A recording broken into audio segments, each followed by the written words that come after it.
हरिद्वार से गंगा नदी नीचे आती है। तो सबसे पहले हमारे जिले मुजफ्फरनगर और बिजनौर जनपद उनकी दोनों की सीमा बनाती है। हमारी वहाँ कृषि भूमि थी। हर साल होता ये था कि गंगा नदी के उफान की वजह से हमारी फसल हमेशा डूब जाया करती। मुझे लगता था कि हम पहाड़ के लोग हैं, हमारा तो नहीं है, हमारा तो इससे कोई संबंध नहीं है। तो इसी बीच में मैं डॉक्टर गंगा प्रसाद विमल जो हिंदी निदेशालय के निदेशक थे उनके संपर्क में आया। तो उन्होंने एक अभियान चलाया हुआ था, हिमालय पर्यावरण जन संरक्षण अभियान। तब मुझे पता चला कि हिमालय को बचाना क्यों जरूरी है। मैं इंटरनेशनल स्टडीज़ का स्टूडेंट हूँ, जिसमें पॉलिटिकल साइंस की स्टडी होती है, उसका डायरेक्ट एनवायरमेंटल साइंस से कोई मतलब भी नहीं है और ना ही मैं कोई पर्यावरणविद हूँ। लेकिन हमारे यहाँ इतनी जनधन की हानि हुई और ख़ासतौर से गंगा नदी की वजह से और गंगा नदी के अतुल्य प्रभाव की वजह से कि हमें लगा कि अगर हमने इसको नहीं बचाया, इस हिमालय के पर्यावरण को नहीं बचाया, तो शायद हम भी ख़त्म हो जाएंगे।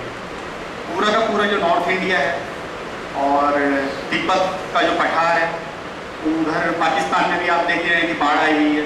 तो हमने इस बारे में कुछ फैसला किया कि हमें क्यों ना इसके बारे में अवेयरनेस फैलानी चाहिए। इसी सिलसिले में है हमने यात्रा करने का निश्चय किया था।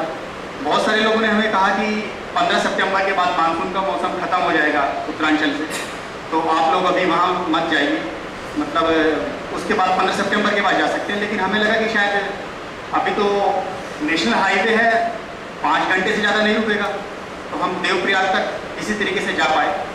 देवप्रयाग तक जाने से हमें पता चला कि पहाड़ी की ज़िंदगी कितनी मुश्किल है।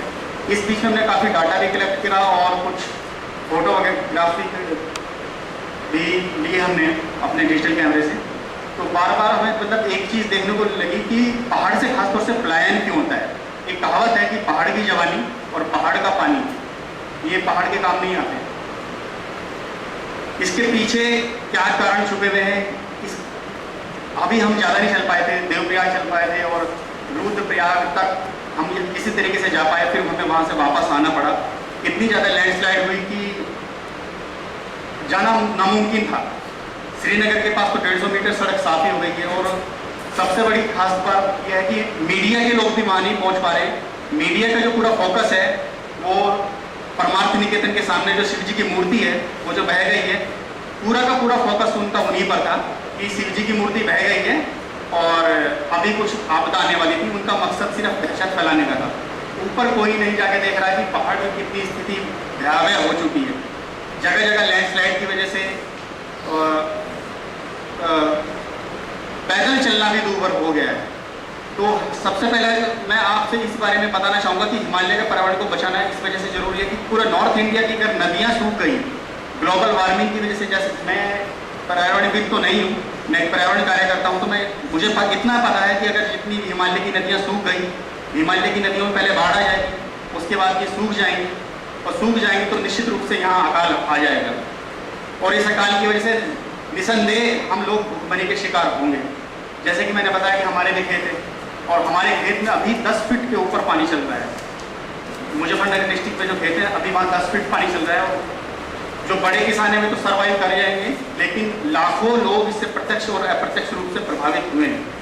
तो हमारी जो संस्था है, जो ML दीवान, जो हिमकोन के फाउंडर हैं, हिमकोन संस्था का आपने नाम सुना होगा, डॉक्टर गंगा प्रसाद विमल जी हैं और डॉक्टर जगदीश चंद्र जी हैं।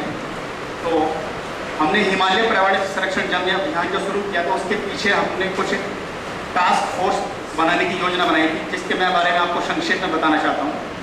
उसके लिए सबसे पहले ये है कि जितने भी रोड के किनारे, जितने भी पर्वतीय रोड हैं उनके किनारे 3 कतारें लगाई जाए पेड़ों की, जिससे हर साल उत्तराखंड में 8 से 10 हज़ार लोग सिर्फ सड़क दुर्घटनाओं में मारे जाते हैं। सड़क दुर्घटनाओं में ज़्यादातर आमने सामने की तो टक्कर नहीं होती, खाई में गिर जाती हैं गाड़ियाँ। तो अगर 3 रो लगा दी जाएंगी सड़क के किनारे, तो जैसे जैसे में पेड़ बड़े होंगे तो कम से कम जो वाहन हैं वे उनसे रुक जाया करेंगे। दूसरा जो एक बहुत बड़ा मुद्दा है पहाड़ से पलायन का, जो वहाँ की नौजवान पीढ़ी वहाँ से पलायन कर रही है, उसे रोकने के लिए जो हमारे जो गंगा प्रसाद विमल जी और जगदीश चंद्र जी ने एक सलाह बनाई है, मतलब एक सुझाव दिया है कि कोल्ड वाटर फिशरीज के साथ साथ जगह जगह छोटे छोटे उद्यान बनाकर जैविक खेती और फलोद्यान लगाकर पलायन को रोका जाए और इसके लिए केंद्र सरकार की सहायता भी ली जाए। आप लोगों को सबको पता होगा कि जितने एनजीओ हिमालय के इस क्षेत्र में काम कर रहे हैं इतने कहीं भी नहीं है, लेकिन काम सिर्फ कागजों में हो रहा है। 16,000 एनजीओ भी उत्तराखंड के ब्लैक लिस्टेड होने वाले हैं। ब्लैक लिस्टेड इस वजह से होने आ रहे हैं क्योंकि हिमालय के नाम पर जितने भी यूरोप के बड़े बड़े देश हैं वो भी बहुत ज़्यादा इंटरेस्ट दिखा रहे हैं। इसकी जो सामरिक दृष्टि से भी देखा जाए तो हिमालय की बहुत बड़ी महत्ता है। उधर चीन का बढ़ते हुए प्रभाव की वजह से और पाकिस्तान के बढ़ते हुए प्रभाव की वजह से मतलब ये केंद्र बिंदु बन गया है विश्व राजनीति का। कारगिल वार के आपने अंजाम देखे ही होंगे। तो पूरे यूरोपियन जो देश हैं वो बहुत ज़्यादा एनजीओ को सपोर्ट कर रहे हैं।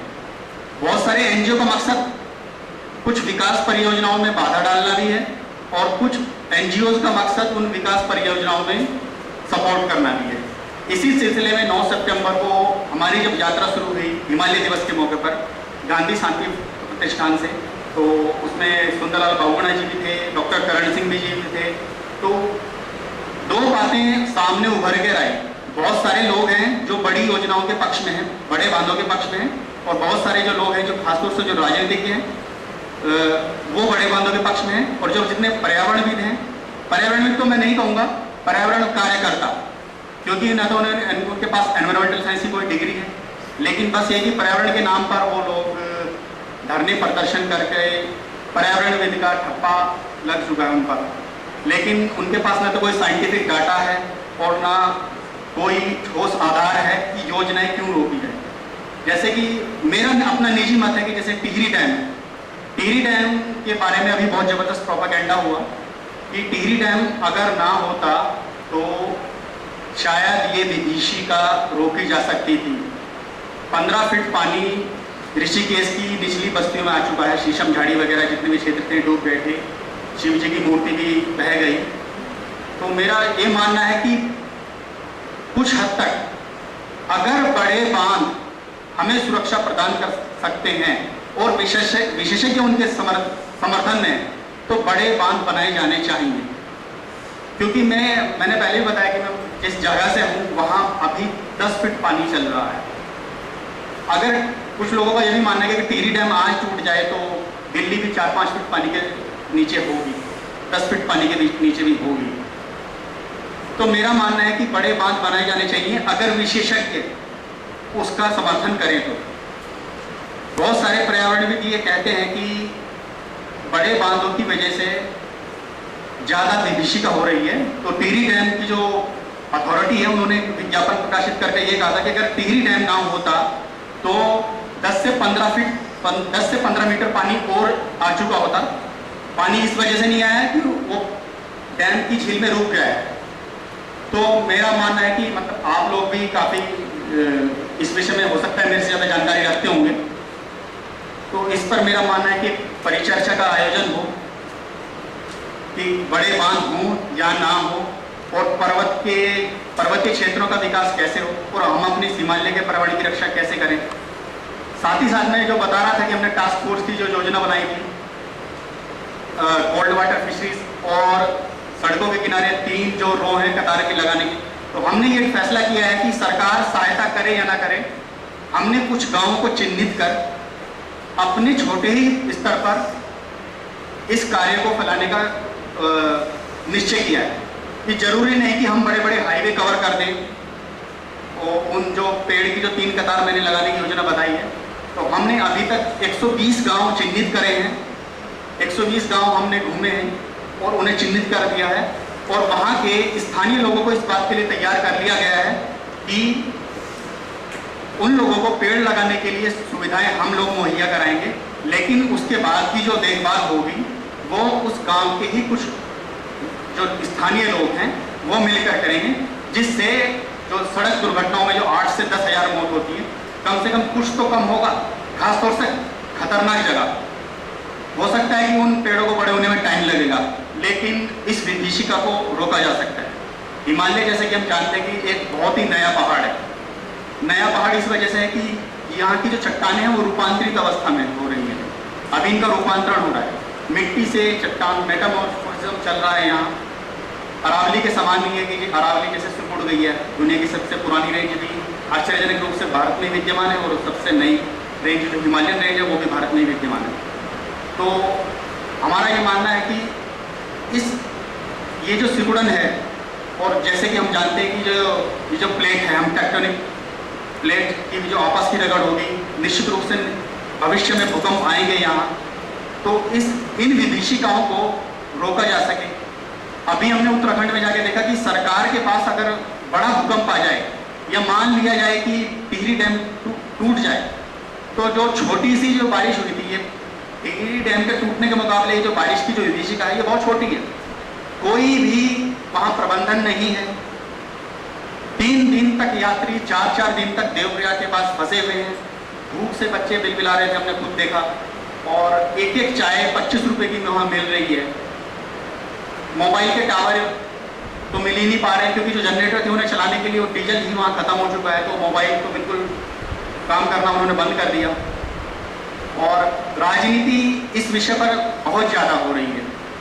और मैं आपसे यही निवेदन करूंगा कि हमारी जो ये हिमालय पर्यावरण संरक्षण जन अभियान जो हमने चलाया है, इस विषय में आप लोग किसी तरीके से सक्रिय सहयोग करें। और जो लोग खासतौर से उत्तराखंड के हैं, जो गांव के हैं खासतौर से, वे उन गांवों को चिन्हित करें कि जहां हम जा सकें। और ये खासतौर से जो हमने सबसे पहले जो योजना बनाई है कि हम गांव-गांव जाकर सड़कों के किनारे पेड़ लगाएंगे। तो इसी के साथ साथ में हमने कुछ फोटो भी लिए थे, मैं आपको स्लाइड शो के माध्यम से दिखाना चाहता हूँ।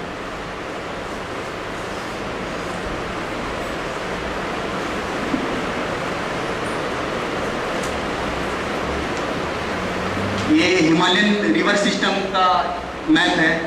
काफ़ी लोग तो इसके बारे में ज़्यादातर पहले से जानते ही हैं। तो पूरा जो